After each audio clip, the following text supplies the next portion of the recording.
Oh, luar biasa. Kita berikan aplaus untuk Pak Lo. Sharing dong Pak Lo, pengalamannya selama 5 kali tahun pemilu, tahun politik, kok bisa sampai di momen saat ini disebut Warren Buffett-nya Indonesia. Silahkan Pak. Saya menyapa dulu ya. Yang saya hormati Profesor Edwardus, guru besar dari Fakultas Ekonomi dan Bisnis UGM. Yang saya hormati Bapak Ibu, selamat siang, salam sejahtera bagi kita semua. Pertama-tama saya mau berterima kasih kepada Mbak Nunung ya, yang mewakili Bursa Efek Indonesia sudah mengundang saya, tidak bosan-bosan mengundang saya. Untuk berbagi pengalaman berinvestasi di Bursa Efek Indonesia di sini selama 34 tahun. Ya. Sebelum saya jawab Mbak Prisa, saya ingin jawab Pak Prof dulu ya. Pak Prof ini guru besar Fakultas Ekonomi dan Bisnis. Saya lulusan Fakultas Sastra, Pak. Seorang sastrawan saya Pak ya. Coba-coba saya menjawab. Dulu waktu saya di kuliah Pak, saya belajarnya baca puisi, baca novel, belajar linguistik Pak, ilmu tata bahasa. Ya. Tadi Pak Prof bilang, bagaimana menghitung laba masa depan, ya. Cash flow masa depan, betul ya Pak ya? Ya. Sebetulnya masa depan itu misteri. Ya. Tidak seorang pun yang tahu apa yang akan terjadi hari esok. Ya. Tapi saya menemukan bahwa masa depan arus kas dari perusahaan itu bisa dilihat dari masa lalunya. Kalau kita lihat di annual report, ada laba perusahaan selama kinerja perusahaan, laporan keuangan singkat dari perusahaan itu selama 5 tahun. Ya. Jadi kalau 5 tahun ke belakang kita lihat perusahaan itu rugi, maka ke depan kemungkinan besar rugi, Prof. Ya. Kalau perusahaan itu labanya sebentar rugi, sebentar untung, ya mungkin ke depan juga akan mengikuti. Atau kalau perusahaannya kecil terus, ya mungkin labanya di tahun depan arus kasnya juga akan kecil juga. Tapi kalau company itu labanya besar dan dia selama 5 tahun di belakang dia bertumbuh, misalnya 20%, kemungkinan tahun ke-6 dia juga akan memperoleh laba 20% juga meningkat. Kira-kira begitu, Prof. Pertanyaan yang kedua adalah, apa beda seorang investor saham dengan spekulan, dengan seorang penjudi gambler ya Pak? Sebetul seorang investor saham itu bisa jadi dua-duanya Prof. Bisa jadi spekulan, bisa jadi gambler, dan juga bisa jadi investor saham, bisa investasi. Di mana garis pemisahnya? Yaitu kalau kita tahu apa yang kita beli, misalnya sebelum kita membeli saham satu perusahaan, kita membaca annual report-nya. Ya. Di situ kita tahu siapa pengendali perusahaan, siapa direksi dan komisarisnya, apakah mereka orang yang jujur, berintegritas, atau orang yang tidak jujur. Ya. Kita juga bisa tahu bidang usahanya apa, sektor bisnisnya, apakah usahanya bagus atau jelek. Ya. Kita juga bisa tahu labanya kecil atau besar. Kita juga tahu valuasinya mahal atau murah. Ya. Kemudian kita lihat laporan keuangannya, berapa labanya, berapa penjualannya, berapa modalnya, berapa hutangnya, berapa kasnya, berapa piutangnya, bagaimana dengan inventorinya, apakah wajar. Ya. Berapa banyak dia punya goodwill, aset tidak berwujud. Ya. Perusahaan ini berapa earning per share-nya, ya. berapa price earning ratio-nya, berapa nilai buku per sahamnya, berapa price to book-nya. Kalau kita tahu semuanya, kemudian kita membeli, ini perusahaan bagus dan murah, kita membeli, kita sedang berinvestasi, Prof. Ya. Tapi kalau kita sama sekali tidak tahu, kita hanya mendengar dari teman kita, dari pialang kita, dari tukang pom-pom, dari influencer. Kita membeli, kita tidak tahu sama sekali kondisi perusahaannya. Kita sedang berjudi, Prof. Ya, berspekulasi. Kira-kira begitu, Prof. Jawaban dari saya. Ya. Kemudian tadi Mbak Prisa bilang pengalaman selama pemilu. Ya, ya saya banyak sekali melalui pemilu ya, tahun sekarang 2019, 2014, 2009, 2004, tahun 99. Biasanya menjelang pemilu itu masyarakat biasanya menahan diri, tidak mau beli. Ya. Tapi sehabis pemilu situasinya baik, tidak ada apa-apa, biasanya saham pada naik seperti itu, pada naik ya. Selesai pemilu berjalan dengan baik, pemilunya pasar akan harga-harga saham pada naik. Itu yang saya alami. Tetapi ketika saya membeli saham satu perusahaan, saya tidak kaitkan itu dengan faktor pemilu, ekonomi, sosial, dan politik. Itu semua saya abaikan. Ya, saya abaikan. Ketika saya membeli saham satu perusahaan, tentu saya lihat kinerjanya.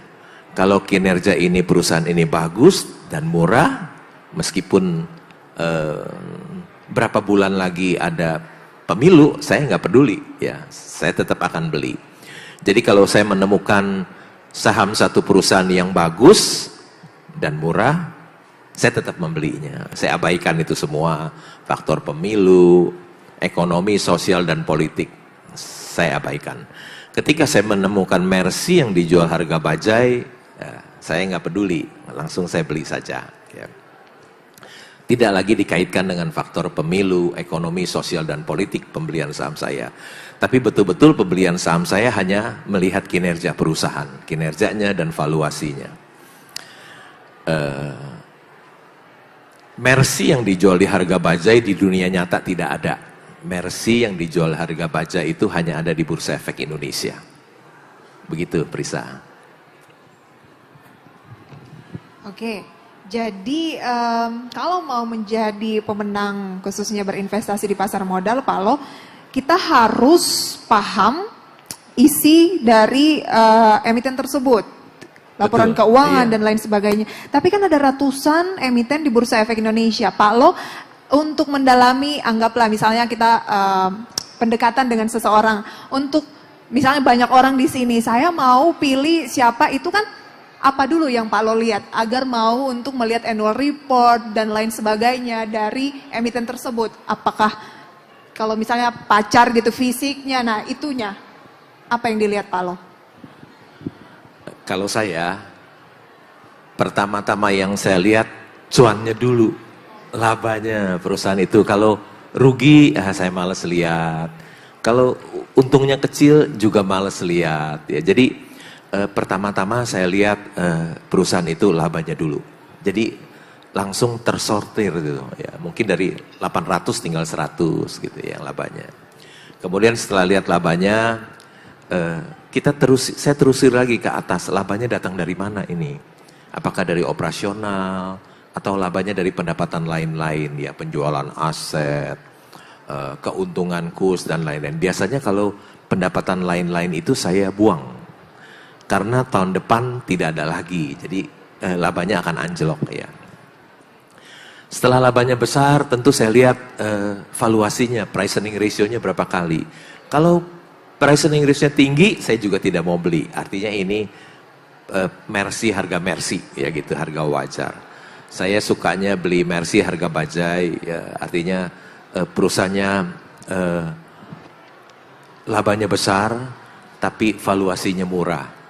Jadi pertama-tama yang saya lihat perusahaan itu adalah labanya, Prisa. Ya. Jadi mensortirnya dari labanya gitu ya, dan itu gampang ditemui di media-media dan berbagai macam platform, kelihatan tuh biasanya. Dan lagi rilis sekarang ini ya momen-momennya kuartal 3 2023.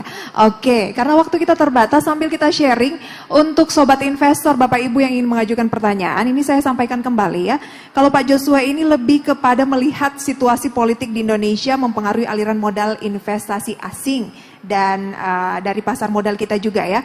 Kemudian kalau bersama dengan Prof. Ed ini membahas terkait dengan makro ekonomi kita di tahun politik, kebijakan politik mempengaruhi pasar modal dan ekonomi secara keseluruhan, dan tentunya dengan Pak Lo begitu pengalaman-pengalaman beliau berinvestasi selama puluhan tahun. Oke, kita buka sesi Q&A ya untuk 3 penanya terlebih dahulu. Silahkan. Oke, saya lihat yang paling depan, paling duluan itu adalah Mas berbaju hitam. Kemudian dilanjut dengan, Mas berbaju biru dan juga yang di belakangnya. Nanti kita ke tengah dan ke pinggir ya. Silahkan, dengan namanya dari mana? Ya, terima kasih. Nama saya Irfan, saya dari Bogor. Silakan. Saya mau menanyakan ke Pak Lo. Pak, ini kan saya sudah mengikuti Bapak lah. Saya sudah juga baca berbagai buku Bapak yang ditulis sama Pak Lukas juga. Terus Bapak juga kan sangat mengagumi Warren Buffett. Cara-cara investasi Bapak itu banyak terinspirasi dari Warren Buffett. Nah, ini ada satu kutipan dari Warren Buffett yang berbunyi, "Our favorite holding period is forever." Nah, untuk kutipan ini saya sepertinya mungkin saya yang kurang tahu. Sepertinya Bapak nggak pernah megang saham yang disimpan selamanya itu seperti yang Warren Buffett pegang. Mungkin yang saya tahu Bapak pegang saham Panin tuh selama 16 sampai 17 tahun itu mungkin juga yang dimaksud si Warren Buffett kan mungkin yang berfundamental bagus, yang bisa disimpan selamanya seperti saham Coca-Cola nih. Mungkin kalau kayak Panin saya pernah dengar di wawancara Bapak itu karena memang belum ke harga wajarnya yang sekitar 5 ribuan, makanya sampai 16 sampai 17 tahun Bapak masih pegang. Mungkin itu pertanyaan saya, terima kasih. Oke, jadi ditanyakan intinya apa nih Mas? Iya, ada nggak saham-saham yang seperti yang di kan Pak Lo ini kan saham-saham yang disimpannya disimpan lama, selamanya gitu, oke. selain saham Panin. Oh, oke. Terima kasih. Kemudian silahkan Mas di belakang. Dengan Mas siapa? Nama saya Philip, asal dari Tangerang. Saya mau bertanya ke Pak Lo. Pertanyaannya simple. Bagaimana Pak Lo menentukan nilai intrinsik sebuah emiten atau saham?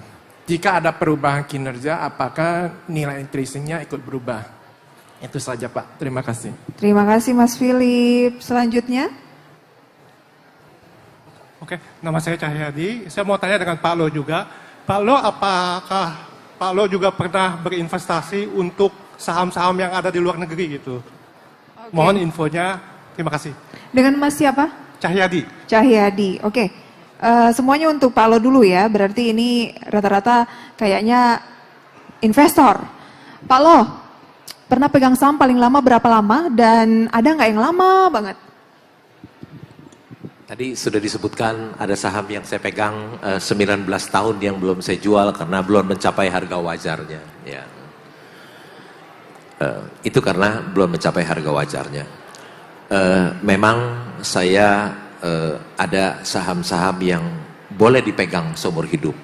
Tetapi kalau kita pegang saham yang seumur hidup harus dipastikan bahwa itu wonderful company, ya wonderful company. Ya. Ada satu tambang batu bara, ya saya pemegang saham terbesar nomor 2 di situ. Itu sudah laba 350 miliar, udah cuan saya nggak jual loh, ya saya nggak jual karena saya masih ingin apakah ini company bisa growing, ya growing. Jadi apakah company ini bisa saya pegang forever, ya. Dan kalau you lihat ada nama saya di OCBC NISP di annual report sebagai pemegang saham di situ, ada di Bank CIMB juga di annual report ada nama saya. Itu mungkin itu juga bisa dipegang, mungkin sama saya bisa dipegang forever ya, karena kalau kita lihat prestasi Bank BCA itu selama 23 tahun dia growing, bertumbuh ya. Semoga saya membeli bank yang aset 350 miliar, 250 miliar bisa mengulangi prestasi apa yang sudah dilakukan oleh BCA ya. Karena saham BCA itu juga wonderful company yang boleh, bukan rekomendasi membeli atau menjual ya. Company itu dalam 23 tahun sudah memberikan capital gain kepada masyarakat selama 26.000% ya. Jadi ada saham-saham saya yang boleh dipegang seumur hidup, syaratnya harus wonderful company ya. Kalau nggak wonderful company, seperti saya beli Mercy harga bajai, ketika si bajai kembali jadi Mercy, ya saya jual, saya tidak pegang forever, begitu ya Pak ya. Oke, berarti ada banyak sebenarnya saham di Indonesia yang bisa dibilang wonderful company ya Pak Lo ya. Tapi harus pandai-pandai milihnya ya Pak ya. Oke, ada Mas Philip tadi nanya nilai intrinsik sebuah emiten apabila sebuah sentimen mempengaruhi nilainya, itu bagaimana strategi dari Pak Lo? Biasanya saya pendekatannya lihat satu perusahaan, biasanya pendekatan saya yang sederhana saja, very simple. Jadi ya pendekatannya lihat dari price earning ratio, dari price to book ya. Saya biasanya membeli company-company yang price to book rendah ya, price earning ratio rendah, price to book rendah ya. Jadi itu untuk melindungi diri saya ya. Jadi artinya perusahaan yang harga sahamnya jauh lebih murah daripada nilai intrinsik perusahaan. Jadi untuk melindungi diri saya dari kerugian ya. Kalau saya membeli saham-saham yang over value, tentu over price, tentu resiko menjadi membesar buat saya. Tapi kalau saya membeli saham-saham yang under price ya, under value, tentu resiko menjadi rendah buat saya. Jadi saya biasanya membeli perusahaan itu pendekatan dari price earning ratio yang rendah, price to book yang rendah. Kecuali dia wonderful company, ya bolehlah lebih tinggi sedikit di harga yang wajar, nggak usah harga diskon. Begitu Mbak Prisa. Oke, karena barang bagus biasanya memang agak mahal begitu ya Pak ya. Oke, berarti kalau untuk tahu over value atau tidaknya sebuah emiten, Pak Lo berarti harus bisa menganalisis sendiri begitu ya. Dan Pak Lo kan tadi di CV-nya bilang 25 tahun tidak memperoleh pendidikan informal apapun. Berarti bisa belajar sendiri dong ya? Iya, saya otodidak ya. Tetapi bukan berarti saya nggak memperoleh pendidikan informal, pendidikan yang resmi, tapi saya setiap hari di rumah reading and thinking, ya, membaca dan berpikir. Jadi saya setiap hari dari pagi bangun tidur dari jam 6 sampai jam 9 itu saya membaca dan berpikir. Ya. Kemudian dari jam 9 sampai jam 4.15 saya melakukan, kalau ada Mercy harga bajai saya beli, ketika ada bajai saya yang saya beli sudah jadi Mercy, saya menjualnya dari jam 9 sampai jam 4.15 di Bursa Efek Indonesia diperdagangkan, dibuka. Dan setelah jam 4.15 biasanya saya tidur 1-2 jam. Kemudian setelah bangun saya makan, mandi, makan, kemudian melanjutkan lagi reading and thinking. Ya, saya suka buka transaksi hari ini. Saya lihat-lihat broker mana yang beli, broker mana yang jual. Saya juga lihat pengumuman dari Bursa Efek Indonesia di website. Mungkin satu hari ada 300 pengumuman. Jadi saya nggak perlu lagi dengar-dengar rumor gitu. Jadi saya betul-betul biasanya perusahaan publik itu mau melakukan aksi korporasi, dia beritahu ke Bursa Efek Indonesia, kemudian Bursa Efek Indonesia tampilkan di website agar setiap investor bisa membaca dalam waktu yang sama, ya waktu yang sama ya. Jadi selesai bangun tidur saya membaca kembali. Jadi sebetulnya saya banyak sekali melakukan otodidak karena saya tiap hari membaca dan berpikir. Karena membaca laporan keuangan itu adalah kunci sukses dari seorang investor saham. Nggak ada cara lain. Begitu, Prisa. Oke, reading kemudian juga thinking. Mungkin kalau ada yang merasa masih pemula, jangan berkecil hati ya. Kalau Pak Lo juga bisa, harusnya semua bisa, asal kuncinya itu tadi, reading dan juga thinking. Kalau misalnya merasa sudah cukup lama berinvestasi masih sering rugi, mungkin kurang reading atau kurang thinkingnya begitu ya Pak ya. Makanya tadi poin ketiga dari CV Pak Lo itu adalah work from home selama 25 tahun. Itulah yang dilakukan ketika work from home ya Pak ya. Di rumah reading and ada penelitian, jadi yang secara akademik itu dikatakan home bias. Ya, jadi ya, kalau secara empirikal dikatakan ya, untuk bisa melakukan ya diversifikasi secara internasional, orang di Finlandia, investor di Finlandia itu sebaiknya mereka itu 90% itu invest di luar Finlandia. Tapi kenyataannya 0%. Seperti ini saya yakin ini. Karena kita nggak terlalu tahu informasi mengenai negara yang bersangkutan. Sehingga lalu muncul yang kita sebut salah satu ya perilaku itu adalah home bias. Saya kira mungkin itu ya. Jadi mungkin juga saya yakin, mungkin secara tidak sadar kan ngapain di luar negeri nggak ngerti gitu. Mungkin ya, karena itu kalau saya kaitkan dengan hasil penelitian. Ya, jadi tapi luar biasa ya, kita lihat di sini ya, kalau Anda itu mau untung hanya thinking terus nggak pernah baca juga ya nggak mungkin untung gitu. Ya kan, jadi itu namanya apa? Berimajinasi. Ya, investasi sambil berimajinasi. Tapi ada satu saya setuju sekali sebenarnya, dan ini juga saya kira Warren Buffett mengatakan buy a good company with a fair price, ya, then buy right apa yang kita sebut dengan fair company with a good price. Yeah. Itu kan, jadi sebenarnya kita lihat, jadi memang pokoknya yang dicari itu ya mercy, selalu yang perlu dicari itu adalah mercy. Tapi kadang-kadang ya cari mercy yang kebetulan harganya bajai. Itu kira-kira kalau saya bisa mengartikan ya. Jadi itu kira-kira. Jadi tambahan aja Mbak Priska. Berarti Prof Tep ada keinginan dong sekarang Prof untuk mungkin saya nanti mau belajar banyak reading dari Pak laporan Lo. keuangan sekarang. Saya mau belajar lah supaya kalau saya kaya saya nggak usah perlu jadi dosen lagi. oh, satu kehormatan, Prof.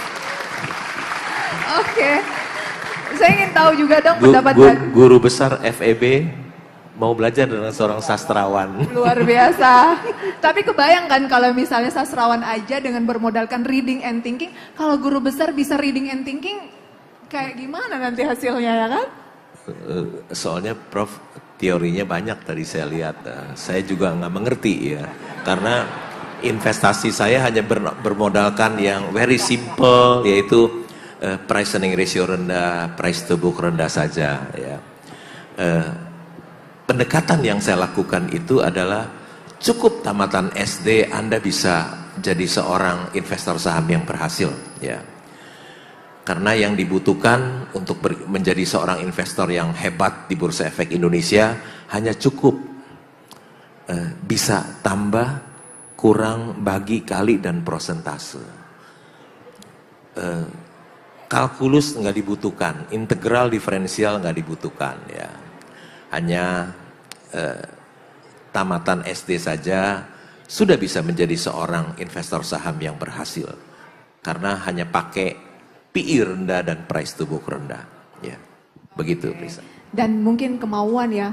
Pak Lo, karena kalau misalnya pengennya, sering ada yang nanya kalau melalui kita begitu di media, ada nggak sih investasi yang bisa merem aja gitu kan, tetap harus ada baca laporan saya keuangannya. ingin mengetahui rahasianya ini ya. Tadi disebutkan pegang saham BCA, iya kan Pak Lo? Kalau saya lihat tadi, sebentar saya lihat tadi dari handphone saya, price earning ratio Bank Mandiri itu kira-kira 10 kali. Bank BRI itu kira-kira 13 kali. Bank BCA itu sudah 23 kali, Pak. Kira-kira apa kiatnya ini? Ya, kok masih pegangnya yang sudah 23 kali. Nah, ini rahasianya supaya nanti kita ikuti. Mulai berguru nih. Itu memang perusahaan yang luar biasa bagus Pak, wonderful company. Tentu saja wonderful company tidak bisa dijual PI rendah Pak. Ya. Tentu tidak bisa disamakan rumah di pinggiran kota dengan rumah di SCBD ini Pak. Di SCBD tentu rumah di Sudirman ini tentu akan jauh lebih mahal daripada rumah-rumah yang ada di pinggir kota, begitu Prof. Oke. Berarti ada emiten yang sudah mahal bisa lebih mahal lagi gitu ya. Oke, saya mau ke Pak Joshua nih Pak. Melanjutkan tadi sedikit pertanyaan mengenai emiten di luar negeri karena sering memiliki klien begitu ya, investor asing. Seperti apa sih Pak antara emiten di domestik kita yang menurut Pak Lo kinerjanya juga sangat luar biasa di compare mungkin dengan emiten-emiten di luar? Tadi saat saya bilang ya, untuk yang large cap sudah masuk radar investor asing karena faktor likuiditas.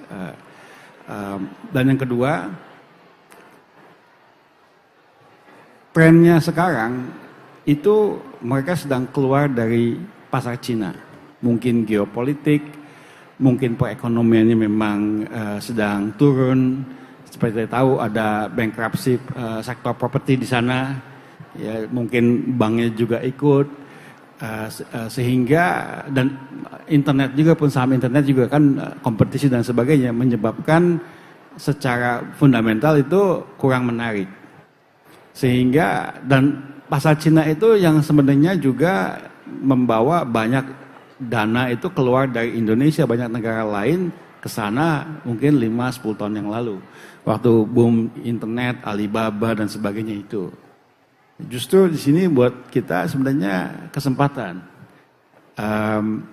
Dan ini bukan tren yang baru tahun ini atau baru bulan ini. Mungkin sejak tahun lalu, sejak perang dagang dari tahun 2019 sampai sekarang itu masih berjalan.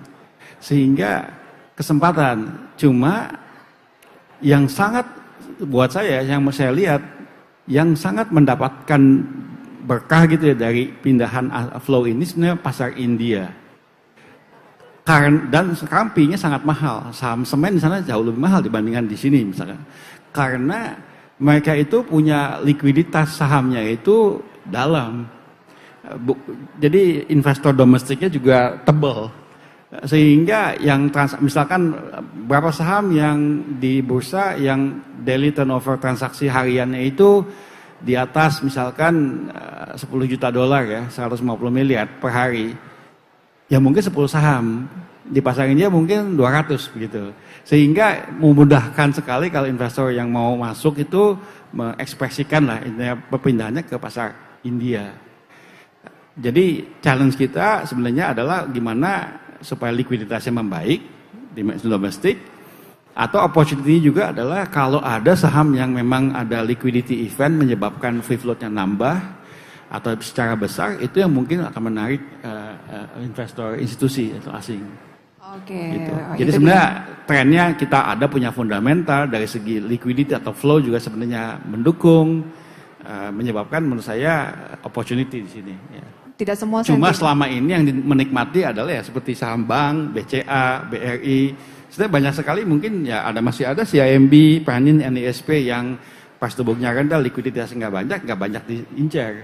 Itu mungkin kurang efisien. Jadi mungkin di sini memang value-nya, kesempatannya begitu ya. Jadi macam-macam angle-nya ini. Yeah. Oke, Jadi berbagai sentimen yang terjadi di luar juga bukan berarti tidak menguntungkan emerging market seperti Indonesia. Terkadang malah peluangnya di emerging market seperti Indonesia, dan diharapkan para pelaku investor-investor pemula ini untuk membantu ya bagaimana agar likuiditas pasar modal di tanah air kita juga semakin tebal gitu ya.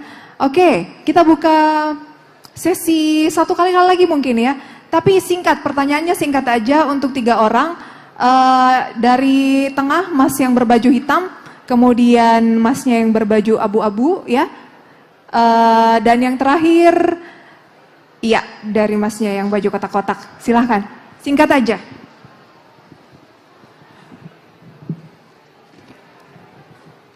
Cek. Izin Pak Lo, saya mau bertanya. Nama saya Rizky Wandana, saya asal Jakarta Selatan. Yang ingin saya tanyakan Pak Lo, sebelum Bapak memutuskan membeli saham, berapa lama persiapan Bapak untuk membeli saham itu? Dan apakah Bapak membeli saham dengan menghitung secara manual, dengan mendownload laporan keuangan perusahaan, atau melalui aplikasi yang sudah secara mempermudahkan untuk kita menghitung laporan keuangannya? Oke. Mungkin itu saja. Terima kasih Pak Lo. Mas Aris. Nextnya tadi? Ya, silakan.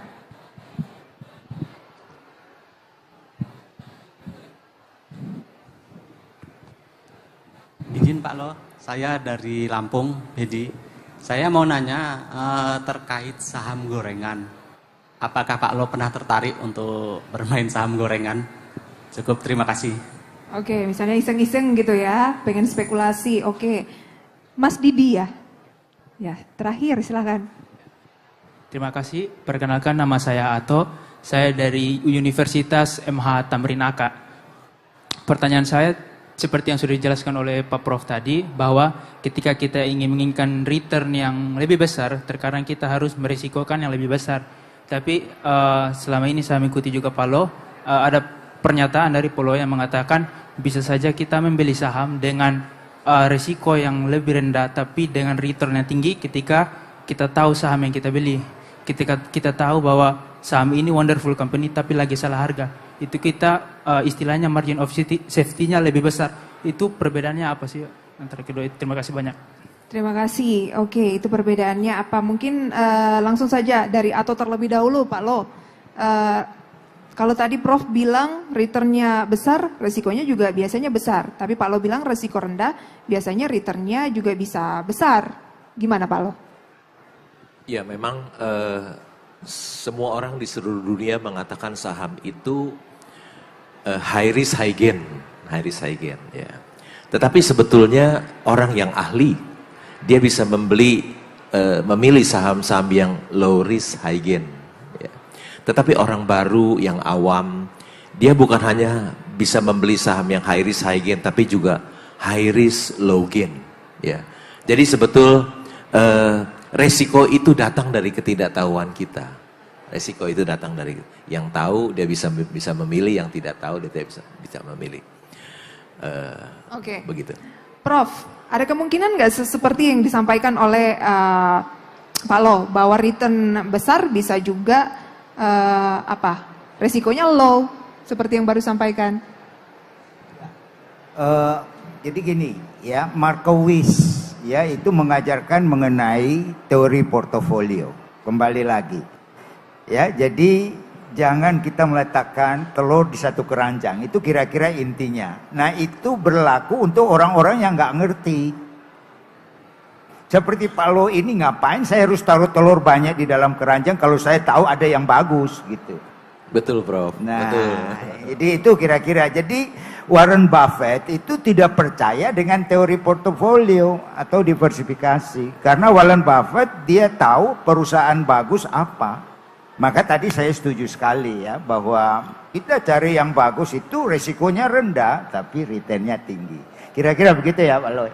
Betul Prof. Ya. Berarti ada yang resikonya rendah, returnnya tinggi, ada yang resikonya rendah, returnnya juga rendah, tapi kuncinya adalah kita harus tahu yang mana emiten itu ya. Baik, oke. Pertanyaan dari Mas Aris tadi, persiapannya berapa lama Pak Lo biasanya untuk melihat sebuah emiten, manual atau pakai aplikasi? Biasanya karena saya sudah 34 tahun ya, di Bursa Efek Indonesia sebagai investor, dan setiap hari saya juga reading and thinking, ya. Tentu sekejap udah tahu, ya. Sekejap sudah tahu yang mana itu. Yang ini udah nggak usah dilihat lagi, hanya yang cuan-cuan gede aja yang diperhatikan, yang valuasinya murah. Pakai aplikasi apa? Saya masih manual, ya. You mungkin kaget, saya itu sampai sekarang nggak bisa ngetik di komputer loh, ya. Karena waktu saya dulu kuliah belum ada komputer, jadi saya nggak pernah ngetik di komputer sampai saat ini nggak bisa. Udah nggak bisa, nggak mau belajar lagi, celaka, ya. Jadi saya sama sekali nggak pakai aplikasi. Saya betul-betul lihat dari dia punya laporan keuangan sendiri, ya. Tapi kan saat ini aplikasi udah canggih-canggih, nggak ngaruh sebenarnya cuan atau nggak pakai aplikasi atau manual ya Pak ya? Iya, nggak pakai aplikasi. Takutnya juga pakai aplikasi yang input data di situ salah masuk lagi, betul ya?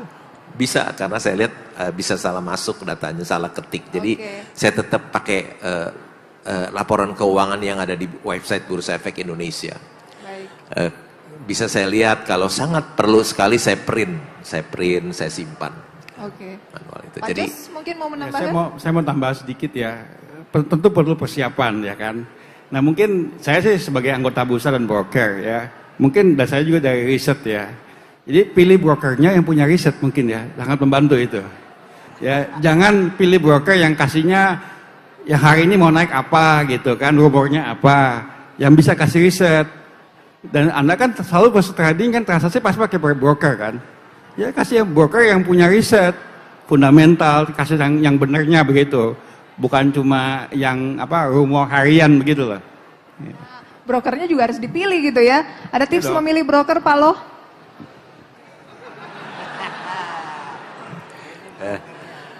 Saya biasanya memilih broker itu yang di belakangnya ada bank untuk backup keuangan saya, jadi aman. Saya lebih prioritaskan keamanan uang saya. Jadi saya biasanya pilih broker-broker yang punya bank, orang-orang yang terkaya di Indonesia, supaya uang saya aman, ya tidak hilang. Itu seperti tempat Pak Jos kayaknya ya. Oke. Satu lagi nih pertanyaan tadi Pak Didi gitu ya. Punya stok gorengan nggak Pak? Penny stok gitu nggak Pak? Pernah nggak? Tentu saya tidak pernah membeli saham gorengan. Saham gorengan itu biasanya kinerjanya tidak bagus, kinerjanya jelek, valuasinya mahal. Tentu saya tidak mau membeli, tidak pernah membeli. Kalau andai kata saya membeli saham gorengan, malu buat diri saya sendiri, malu. Jangankan saham gorengan, perusahaan yang kinerjanya jelek aja saya beli. Aduh, malu kalau beli saham kayak gini. Begitu, ya malu. Oh, itu dia ya. Closing statement dari... Saya punya company kan, semuanya bagus-bagus ada. Saya pemegang saham di perusahaan tambang batu bara, ya. Nomor 2 labanya 2,8 triliun 6 bulan. Ya. Saya bangga. Beli saham gorengan, malu, muka mau taruh di mana? Malu, gitu ya? Nggak mau saya ya. Closing statement, gitu. Pak Lo, kira-kira tips untuk yang pemula mungkin di sini atau yang lagi berjuang agar menjadi pemenang di tahun politik ini menjadi seorang investor? Jangan pernah beli kucing dalam karung. Ya. Jangan main saham gorengan. Belilah perusahaan yang bagus, kinerjanya murah, ya. Kemudian kita menunggu sampai dia naik kembali. Cari perusahaan yang jangan pernah kita beli kucing dalam karung. Baca laporan keuangan, karena membaca laporan keuangan adalah kunci keberhasilan dari seorang investor saham. Tidak ada cara lain. Ya. Tema bursa kita adalah aku investor saham. Ya. Aku investor saham. Ya. Aku sudah aku senang dan bangga menjadi investor saham selama 34 tahun di Bursa Efek Indonesia.